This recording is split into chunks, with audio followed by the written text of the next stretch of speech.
In a time long ago, there was a kingdom called Gallowmere, a land where the people were happy, war was unknown, the children were polite and helpful at all times, and not just when mooching for chocolate. The monarch of the realm, King Peregrine, was wise and just and, all in all, a bit of a decent chap, fond of philosophy, literature, and pictures of kittens in bonnets. He was an enlightened ruler. But he had among his retinue an official court magician, a brilliant but unscrupulous man by the name of Zarok. Instead of confining himself to the horoscopes and balloon animals for which he was employed, Zarok began to conduct horrific experiments on the bodies of the dead. Of course, people often get quite sensitive about their deceased loved ones, so it wasn't long before the king found out and had the sorcerer banished from the land. Zarok skulked away into the wilderness and busied himself by perfecting his experiments, seething with rage and practicing his diabolically evil laugh. At last, with an army of demons at his command, he set off to bring Gallowmere under his foul dominion. The captain of the royal guard, Sir Daniel Fortescue, led the militia into battle against this unholy horde. Songs are sung to this day of how he spearheaded the charge deep into the accursed multitude, how the invaders fell before him like wheat before the scythe, and how at last, though mortally wounded, he fell upon the infernal sorcerer and destroyed him utterly. True, these songs don't have particularly catchy choruses, but people cared less about chart success in those days. And so it was that Daniel Fortescue went down in history, the hero of Gallowmere. And there came upon the land a time of peace, harmony, and quality wines at affordable prices. The tranquility was to last for 100 years, but then the sorcerer returned.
Aha! Found it!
Dan's Crypt. The best place to go if you're looking for a dead Dan.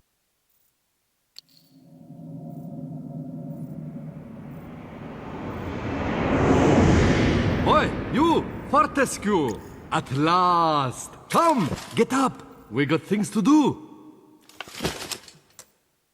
Hey! Easy, my friend. In my culture, we treat the guests with courtesy, especially if they stop by for 100 years. Who am I? My friend, you should feel honored. Usually the corpses, their skulls are filled with just the worms. Instead, you get I, Al-Zalam, glorious genie of the Sultan Prince Razim the Ribald, noble protector of... You doubt me? I see it in your eye. Well, it is true. We genies, usually we are trapped within the lamps. That is bad. Very oily for the skin. But far worse, let me tell you, is when evil sorcerer tricks you, traps you inside skull of cowardly knight. Oh, the smell! It is mustier than a Saracen's jockstrap. You imply that I lie. In my culture, that would earn you 50 strokes of the cut. And we are allergic to cuts. So that is a terrible punishment. But fine, if you're too busy with the being dead, we just sit back and watch Zarok destroy Galomir once more. Oh, you remember Zarok at least? Yes, that madman is back from the exile. He has mastered the dark magics, has been waking the dead, turning good men evil. He turns this land bad quicker than tub of yak's cheese next to warm radiator. Why are you back among the living? His magic? Or perhaps fate? Fate gives you chance to redeem yourself. Make amends for your cowardly death, eh? Yes, I was there that fateful day. I saw you hanging back, pretending to tie your bootlaces, and getting hit by first stray arrow. Never believe on publicity. You just a big coward, buried as big hero with poor genie still trapped inside his head. Come on, I know you are tough guy deep down. We can work with that. I will be guide. Maybe this time we truly defeat him. His men killed you. His magic cursed me. Together, we squash that creepy cockroach. Free me, turn you into a real hero, eh? Well, he's back. Old Sir Daniel Fortescue, the hero of Gallowmere, rendered eyeless and lifeless by the first arrow, rendered heroic by the mists of time. It's amazing what good PR can do. Now the fickle finger of fate has given him a second chance. A chance to make good his ignoble past. A chance to defeat Zarok and live up to the legend. If I had any breath, I wouldn't be holding it. Anyway, many of my stony kind reside in Gallowmere. We may be woken with a gentle nudge, not with a kiss. Please, don't try the kissing thing. We don't have affectionate natures.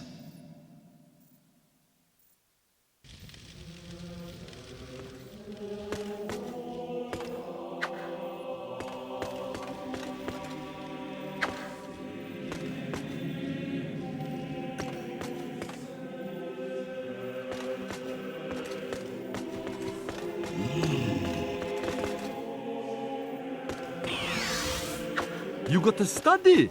I never had you down as a reader. You use a monocle, right?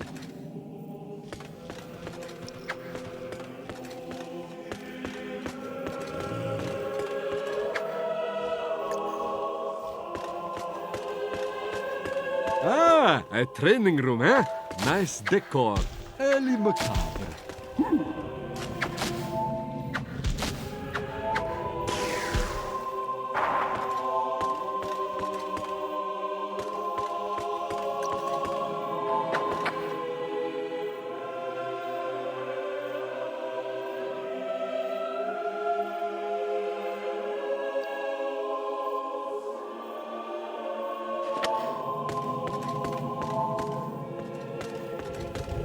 Oh, mind the lava, Dan. Cremation's not your style, I think.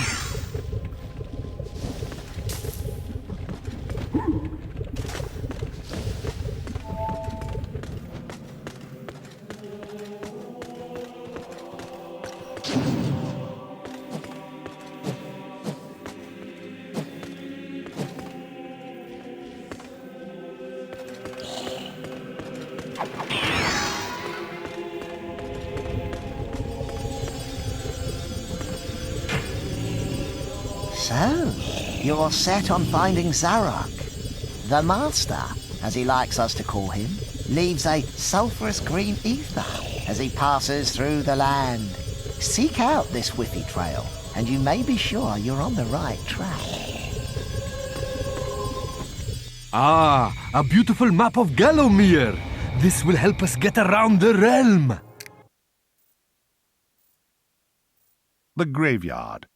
You wouldn't catch me digging graves in my yard. Spoils the ambience. I sense Zarok is very close by. Maybe at Cemetery Hill, which lies just beyond this graveyard.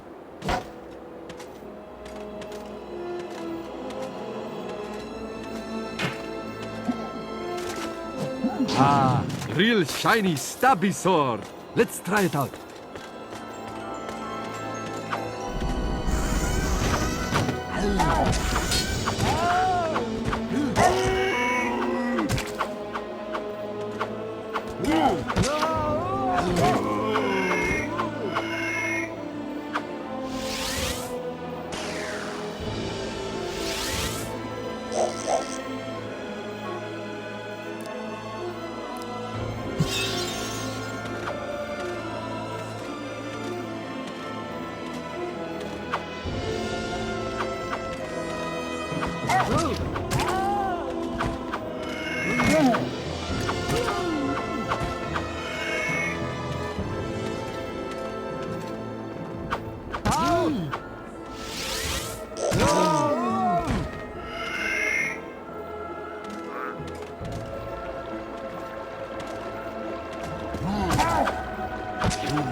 A club! Huh, you can light it, or hey, maybe just club stuff real hard. These fountains give health, but like goat's milk at bachelor party, they don't last forever.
Hello, stranger! What can I sell you today? A nice bit of schmatter?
Welcome to the Hall of Heroes.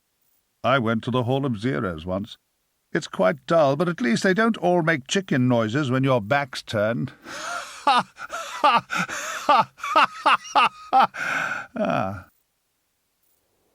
Welcome, O undernourished one, to the Hall of Heroes, where the bravest warriors from history spend eternity feasting, arm wrestling, and singing out of tune. If they think you're worthy, you may be able to persuade them to give you a new weapon. In your case, you'll be lucky to walk away with a spud gun. Now move it, Twiggy.